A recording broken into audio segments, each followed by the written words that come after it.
Now let's be honest, if you open your stock market account or brokerage account right now and you find that your portfolio is down 10% or 20%, what would you do? Would you panic? Would you sell? Would you buy more? Or you will bite your lip, being angry at yourself at the decision that you took? I mean, so many people think that stock market is a math game. You need to be good with your math, and that's how you win. And I'm here to tell you that, look, stock market is never about the math game. It's about your psychology, the way you react when you see the markets going up and down. It is all just about that. Stock market does not reveal how smart you are, but it will reveal how disciplined you are. What are you doing in terms of the actions, right? That is what it will reveal, because I'm telling you, you cannot try to be smart onto the markets, because news can just drop like this, and then that asset that you own, it goes down. But the good thing is that it won't remain down until it always find its way up. And so many people, that is when they regretted why they sell certain assets. They regretted why they sold certain ETFs and stocks.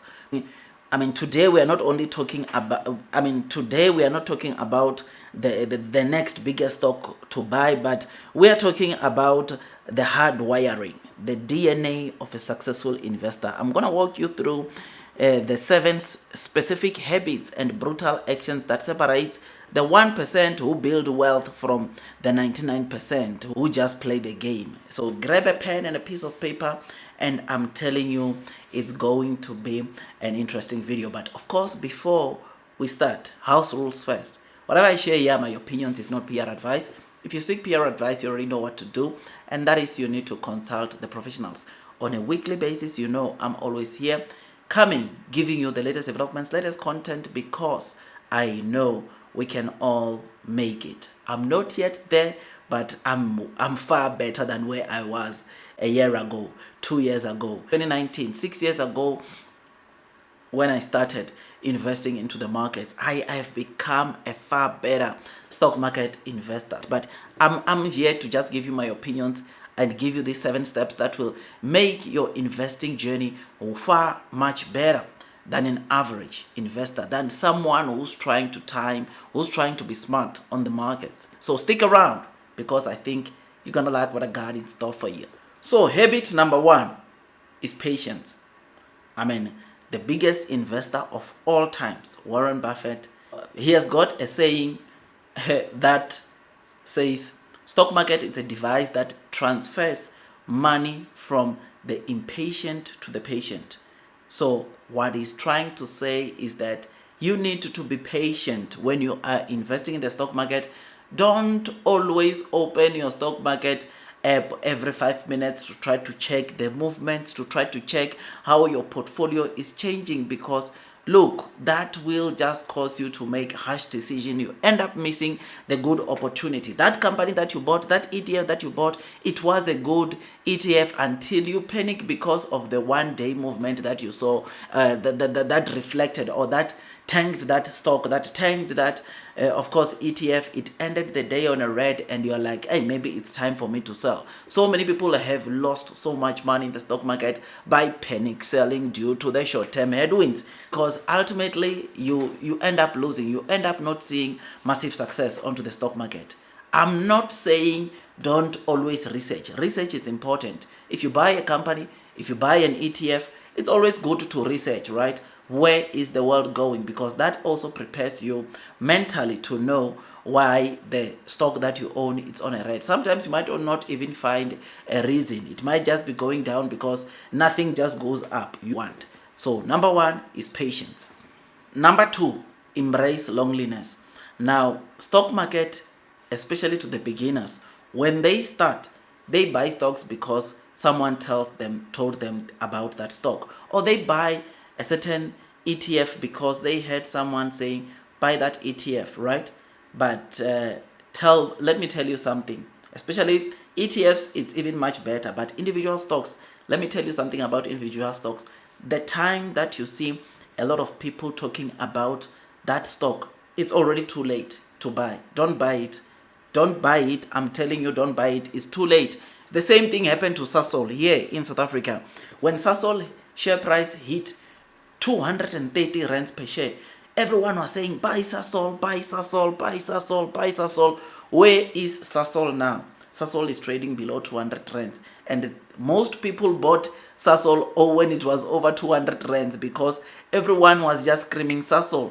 And people didn't realize that the reason why Sasol was rising was because of the oil pressures that are happening because of the fight between Israel and Iran in the Middle East, right? So people went in and now they are saying, some of people have started saying stock market does not work because immediately after buying 1 week later, the Sasol share price fell below 200. So when you hear people saying buy the stock, now is the time, don't do it, because history has taught so many investors who are today wealthy to say that when you hear someone saying buy a stock that is at an all-time high or that is trading so much higher, it's not the right time to buy. The right time to buy is when no one is talking about that stock. That is when the stock price of Sasol maybe is tanking so bad. That is when the stock price of that company Tesla you own, it's tanking so bad. That is when the stock price of Apple is taking so bad. I mean, Apple, by the way, it's trading at $300 per stock. These are some of the stocks that are tanking, right? It's because of that you then go in and buy Apple, go in and buy Tesla, go in probably and see if you can buy Sasol, right? Not when everyone is talking about it, because you miss the bigger picture and you end up losing your money pretty hard. So that is number 2. Now, habit number 3, you need to read the fine print. Fine print, I'm talking about, if you buy Sasol today, you need to read what is happening with Sasol. Every company listed in the stock market, whether here, US, everywhere in the world, they are obliged to publish their earnings, their revenues, their financials. You need to start reading those things, because look, some of these statements are not even that difficult. All you need to know is that, is the revenue of this company growing? If the answer is yes, probably it's a good company. And is profitability growing? Are they profitable? If they're not yet profitable, are they getting closer to profitability? You need to ask yourself these questions, and those numbers will tell you exactly that. You need to read the fine print. Don't just buy a stock because someone is telling you to buy. Don't just buy a stock because it is tanking, because some of the stocks that are tanking, they end up delisting, or they end up not even coming back to the share price which you bought that stock at, right? So you need to always read the fine print. It's very important. Habit number 3, know what is happening with the company you bought. Now, habit number 4, conviction. My dear friends, when you find that one stock that you own, and you buy, you are researching, you know what's happening, you must be able to defend that stock to someone that comes and tell you or sell that stock, or why are you owning that stock. Have that conviction to say that whatever you did, you have researched, you've been reading about this company, and you know very well things are looking better, things are improving, and you can defend that stock. It's important, because if you don't have the conviction that comes through studying, that comes through research, then you will be tossed back and forth like by just anyone. But when you know what's happening onto the stock, I'm telling you, no one can come and toss you back and forth. I've got a stock, I've got a channel that is my name, that I only talk about this one stock. The conviction that I have about that stock, wake me up in the middle of the night, I will tell you why that stock is a long-term winner. The stock, by the way, to those that might be thinking it's a NIO stock, it's a Chinese EV car maker called NIO. No one can come and tell me otherwise about that stock, because I will give you 30 reasons or even 50 reasons why NIO is a must buy, because every legal thing that comes out of NIO, I know, I go and read. No one can convince me otherwise, and that is what you need. when you buy a company. Your conviction must be so strong that no one can just come and tell you sell and you sell. Habit number 5, risk management. Now, it's important that when you're investing in the stock market, you manage risk. I mean, someone can be right predicting stocks, predicting ETFs, assets to buy in the market, and 50% of the time they are right and they become millionaires, right? 50% they are right, 50% they are not right, but they still become millionaires. And then you've got person B that might be right 90% of the time, but they are broke, or they're still broke today. And what am I saying about this? Their risk tolerance, it depends on how much you are willing to take that risk. Because I know of people who, look, they have risked all of their money onto one asset, and look, that asset, it falling, it going down, it makes them lose a lot of money, right? Or it has made them lose a lot of money. So you need to find a balance in your portfolio. You need to analyze the risk. How many stocks are you going to own? Okay, what are you going to do in order for your portfolio to not be as volatile, right? Because volatility is one thing that makes a lot of people to panic, right? But I mean, I'm sure you have heard it. Never put 5% or more than 5% of your portfolio into a single speculative bet, right? I mean, if a stock goes to zero, you lose 5%, right? Your life does not change. If you live to fight yet another day. The action is always to know your exit strategy. Whatever you do in life, you must have an exit strategy.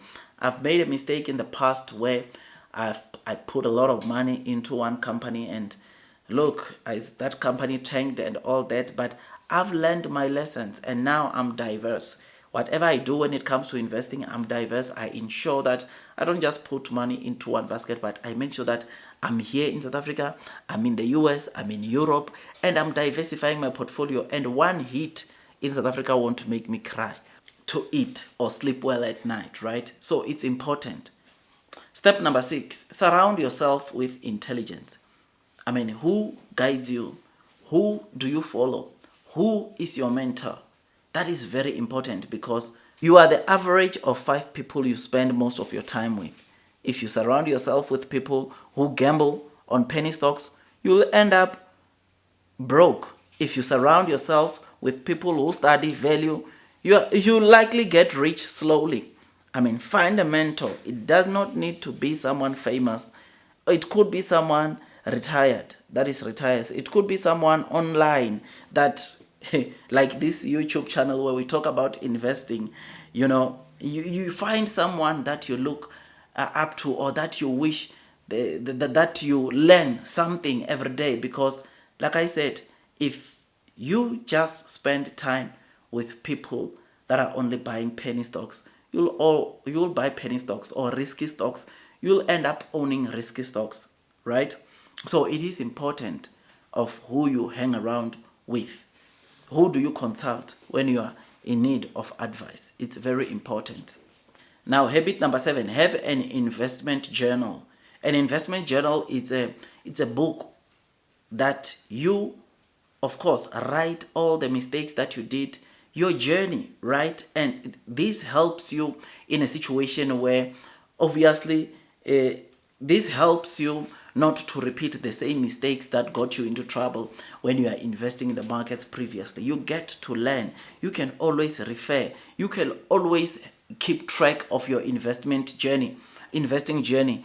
And look, I mean, how many times have you seen someone predicting the stock market is going to go down, or this stock price of this company is going to go down and I'll buy it when it goes down, and it never goes down? How many times have you heard that? Now it's not the time to buy. Wait for the stock market to crash, then you buy. Then it doesn't crash. How many times have you witnessed that? How many times have you witnessed yourself? How many times have you seen yourself putting money into a stock, into an investment, and the moment you put that money, it's like someone is saying, is seeing that now you are in the boat, now you are owning that investment, and all of a sudden that investment goes down. How many times have you seen that? So if you don't write these things down, the same thing is going to perpetuate itself over and over again. So it is important that you write down, you keep track of what you are doing, what happened in the past, how you've been investing in the stock market. It will help you, my dear friends,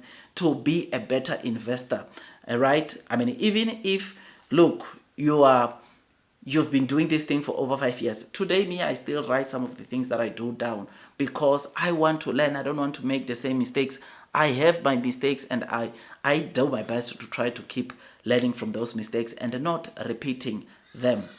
So, to conclude, my dear friends, those are the 7 habits that you must have. And becoming a successful investor is not just about finding the next Apple, Tesla, but it's becoming the person who deserves to own those shares. The market is the great equalizer. It doesn't care about your background. It only cares about your habits. So I want you to just pick one of these habits, implement tomorrow. Don't try to do all 7 of them at once, because I'm telling you, it will feel like too much. Just pick one, do it tomorrow, start tomorrow doing that one, and once you perfect, move on to the next one. I'm telling you, it will be better with time. You will be a better investor along the way. And these habits, something that I'm just thinking about now. Not many people talk about them. They always talk about their winnings, but they don't really talk about look, the habits, or this kind of habits. What people won't tell you when it comes to investing in the stock market. It's good to hear someone saying, I doubled my money, but did they tell you about their psychological path? What happened? How they needed to train their minds, or how far they trained their mind to take the hits. I mean, it's very important. But anyways, let me leave this one here. I'll see you in the next one. That is all from me. God bless you all.